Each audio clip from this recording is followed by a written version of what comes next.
ఆలోచనతో ఇన్స్టాగ్రామ్ లో, ఫేస్బుక్ లో, యూట్యూబ్ లో చూస్తున్నామండి. చాలా మంది అనారోగ్యాలతో చాలా మంది సఫర్ అవుతున్నారండి. వాళ్ళు అందరూ బాగుండాలని మన పాదాలమ్మ వారి దగ్గర చాలా మంచి పూజ చేయండి సార్. తప్పకుండా. హరి ఓం గణానాం త్వాం గణపతిం భవామహే కవిం కవీనాముపమస్త్రవస్తమం జ్యేష్ఠరాజం బ్రహ్మణస్పదాన శృణ్వన్నోతభిస్సేదసాదనం. ఓం శ్రీ మహాగణాధిపతిహే నమో నమః. ఇప్పుడు కష్టము లేకున్నా వెంటనే తీరేటువంటి మంత్రం చదువుతాను. ఓం తచ్చంయోరా వృణీమహే గాతుం యజ్ఞాయ ఘాతుం యజ్ఞపతియే దైవీః స్వస్తిరస్తునః స్వస్తిర్మహానుషేభ్యః ఓర్ధ్వం జిగాతు వేషజం శంనోస్పపదేః సంచతుష్పదే.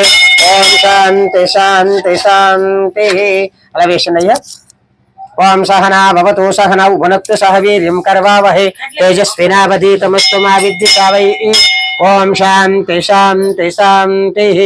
శుక్లాంబరధరం విష్ణుం శశివర్ణం చతుర్భుజం ప్రసన్నవదనం ధ్యాయేత్ సర్వ విఘ్నోపశాంతయే. గజానన్ గజానన మహర్నిశం అనేకధం తం భక్తానాం ఏకదంతుపాస్మహే. వక్రతుండ మహాకాయ కోటిసూర్య ప్రభ అవిఘ్నం కురు వేదేవో సర్వకార్యేషు సర్వతో. ఓం శ్రీ మహాగణాధిపతయే నమః. శ్రీ పాదాలమ్మ దేవతాభ్యో నమః. శ్రీ గురుభ్యో నమః. ఆపదలో ఉన్నటువంటి వాళ్ళకి ఓం త్రయంబకం యజామహే సుగంధిం పుష్టివర్ధనం ఓర్వారుకమివ బంధనాత్ మృత్యోర్ముక్షీయమామృతాత్. ఈ మంత్రాన్ని ప్రతిరోజు 3 సార్లు చెప్తే మృత్యువు నుంచి రక్షింపబడతారు. ఓం తచ్చంయోరా వృణీమహే గాతుం యజ్ఞాయ గాతుం యజ్ఞపతిః దైవీః స్వస్తిరస్తునః స్వస్తిర్మహానుషేభ్యః వర్ధం జగాతు వేషజం శంనోస్పపదేః సంచతుష్పదే. ఓం శాంతి శాంతి శాంతికి. ఎవరైనా తనకి ఉద్యోగం రావాలన్నా, వాళ్ళు సమస్యలు తీరాలన్నా మహాలక్ష్మి అష్టకాన్ని ప్రతిరోజు 3 సార్లు ఉదయం మధ్యాహ్నం సాయంత్రం. ఏకకాలే పటే నిత్యం మహాపాప వినాశనం. ద్వికాలం యః పటే నిత్యం ధనధాన్య సమన్వితః. త్రికాలం యః పటే నిత్యం మహాశత్రు వినాశనం. ఓం నమస్తేస్తు మహామాయే శ్రీపీఠేశ్వర పూజితే శంఖచక్ర గదాహస్తే మహాలక్ష్మీ నమోస్తుతే. నమస్తే గరుడారూఢే ఢోలాసుర భయంకరి సర్వపాప హరే దేవి మహాలక్ష్మీ నమోస్తుతే. సర్వజ్ఞ సర్వవరద సర్వదుష్ట భయంకరి సర్వదుఃఖ హరే దేవి మహాలక్ష్మీ నమోస్తుతే. సిద్ధి బుద్ధి ప్రదే దేవి భుక్తి ముక్తి ప్రదాయిని మంత్రమూర్తి సదాదేవి మహాలక్ష్మీ నమోస్తుతే. ఆద్యంతర హితే దేవి ఆదిశక్తి మహేశ్వరి యోగజ్ఞ యోగ సంభూతే మహాలక్ష్మీ నమోస్తుతే. స్థూల సూక్ష్మ మహారౌద్రే మహాశక్తి మహోదరే సర్వపాప హరే దేవి మహాలక్ష్మీ నమోస్తుతే. పద్మాసన స్థితే దేవి పరబ్రహ్మ స్వరూపిణి పరమేశి జగన్మాతర్ మహాలక్ష్మీ నమోస్తుతే. శ్వేతాంబరధరే దేవి నానాలంకార భూషితే జగస్థితే జగన్మాతర్ మహాలక్ష్మీ నమోస్తుతే. ఇవి 8. ఈ 8 కూడా ఏ కాలంలో చేయాలి? రోజుకొక కాలం చదివితే. ఏకకాలే పటే నిత్యం మహాపాప వినాశనం. రోజుకొక్కసారి 8 అష్టకాలు చదివితే ఎన్ని పాపాలైనా తొలగిపోతాయి. మరి 2 సార్లు చదివి ద్వికాలం యః పటే నిత్యం ధనధాన్య సమన్వితః. ఈ 8 అష్టకాలను చదవండి. మీకు ధనంతో పాటు ధాన్యాన్ని కూడా ఇస్తానంటుంది అమ్మవారు. అలాగే త్రికాలం యః పటే నిత్యం ఉదయం మధ్యాహ్నం సాయంకాలం 3 కాలాలందు ఏ నియమాలు కూడా అవసరం లేదు. చక్కగా చదివితే చాలు. మహాశత్రు వినాశనం. మహాశత్రు వినాశనం అంటే అంతఃశత్రువుని చంపాలి. ముందు ప్రతి విషయంలో భయపడకుండా ఉండాలంటే ఈ 8 అష్టకాలు చదివితే అంత విశేషమైన ఫలితం ఇస్తుంది అమ్మవారు. శ్రీ గురుభ్యో నమః. ఓం త్రిపాదాలమ్మ దేవతాభ్యో సర్వేభ్యో మహాజనేభ్యో నైవేద్యం.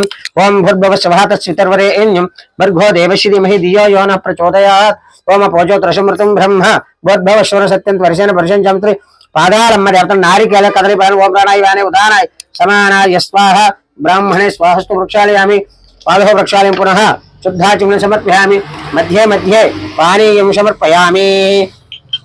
తాంబూలం సమర్పయామి. అనంతరం నీరాజన్మరహర మహాదేవి మహాకాళి మహాసరస్వతి త్రిశక్తి స్వరూపిణి అన్నపూర్ణేశ్వరి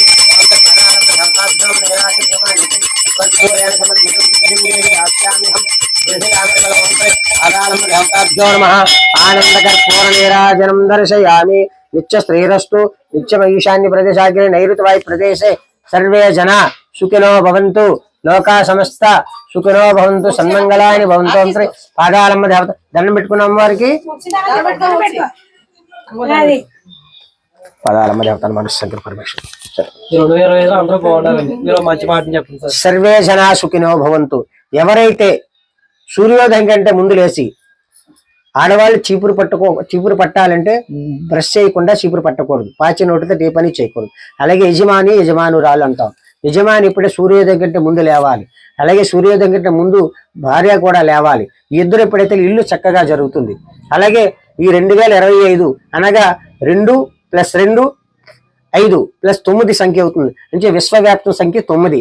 కావున ఈ విశ్వంతా బాగుండాలంటే ప్రతి ఒక్కరూ భక్తి శ్రద్ధ 2 కలిగి ఉండాలి. సూర్యోదయం కంటే ముందు లేవడం, చక్కగా ఇంట్లో ఉన్నట్టు సంతృప్తి చెందడం, లేని దాని పనుల కోసం ఆరాట పడకుండా ఉంటే ముందు మానసికంగా ఆరోగ్యంగా ఉంటారు. ఆరోగ్యమే మహాభాగ్యము. అంచేది ఈ ఆరోగ్యం ఉండాలని ముందు సంతృప్తి చెందాలి. ఉన్న దాంతో సంతృప్తి చెందగలం ఎప్పుడు నిరంతరం ఆరోగ్యంగా ఉండగలదు. దాన్ని మించినటువంటి సంపద లేదు. అంచేది 2025లో కూడా భగవంతుడిని ఆరాధన మనం చేస్తూ నిరంతరం తోటి వారికి సాయపడుతూ మన ముందు సాగలిగితే చాలు. భగవంతుడి కృప ఎప్పుడు ఉంటుంది. అంచేత సర్వే జన సుఖినో భవంతు, లోకా సమస్త సుఖినో భవంతు. సార్ ఈ మాటలు చెప్పారు సార్. మన టెంపుల్ ఎక్కడ ఉంది సార్? ఇది మనకి అంశవరం పులిమేరలో ఉంది. తుని నుంచి 11 కిలోమీటర్ల దూరంలో ఉంది. చామవరం అంశవరం మధ్యలో. ఇక్కడి నుంచి అంశవరం 1 కిలోమీటర్ల దూరంలో ఉంది అంశవరం. మరి ఇక్కడ విశేషముగా ఇక్కడ ఒక గ్రామం లాగా అందరూ అంశవరం ఎక్కడంటే ఇదే అని అనుకుంటారు. కానీ ఇక్కడ నుంచి ఒక అంశవరం 1 కిలోమీటర్న్నర ఉంది. మరి విశేషంగా అమ్మవారు పాదాలమ్మ కొండ దిగున ఉన్నటువంటి అమ్మవారు అంశవరం దగ్గరలో ఉంది. అంచేత ఈ అమ్మవారు విశేషంగా భక్తులందరూ ఇలా రావటం, ప్రతి శుక్రవారం పౌర్ణమి అమావాస్య ఉత్తరా నక్షత్ర అన్నదానం జరగటం, భక్తులు సేవకు వచ్చి వాళ్ళు సేవ చేస్తుంటారు. అంచేత ఈ అమ్మవారు అంశవరం పులిమేర పంచాయతీ వస్తే అగ్రహారం పంచాయతీలో ఉంది. అంచేత ప్రతి ఒక్కరూ ఈ విషయాన్ని గ్రహించుకుని అందరికీ ఈ విషయం మీ ద్వారా తెలియజేసి అన్నదాన కార్యక్రమం ముందుకు తీసుకెళ్ళాలని మిమ్మల్ని కూడా సవినయంగా కోరుకుంటూ జై పాదాలమ్మ తల్లి, జై జై పాదాలమ్మ తల్లి, జై పాదాలమ్మ తల్లి, జై జై పాదాలమ్మ తల్లి, జై పాదాలమ్మ తల్లి, జై జై పాదాలమ్మ తల్లి. అన్నదాత సుఖీ భవ, అన్నదాత సుఖీ భవ, అన్నదాత సుఖీ భవ. సర్వే జనా సుఖినో భవంతు, లోకా సమస్త సుఖినో భవంతు. మన పొద్దు గారు చెప్పారు కదండి, ఈ గుడి ఎక్కడ ఉందంటే మాత్రం మన తుని నుంచి బయలుదేరితే మాత్రం చామవారంకి అంశవరం మధ్యలో ఈ టెంపుల్ ఉండడం జరిగిందండి. ఈ పాదలమ్మ తవ్వారు అంటే మాత్రం మంచి ఫేమస్ అండి బాగానే. అంటే ఇక్కడ మనం అనుకున్న కోరిక కూడా కంపల్సరీ నెరవేరుతాయని అందరూ ఇక్కడ రావడం జరుగుతుందండి. సో ఫ్రెండ్స్ అందరూ తప్పక అందరూ ఇక్కడ రావాలండి. థ్యాంక్ యూ అండి.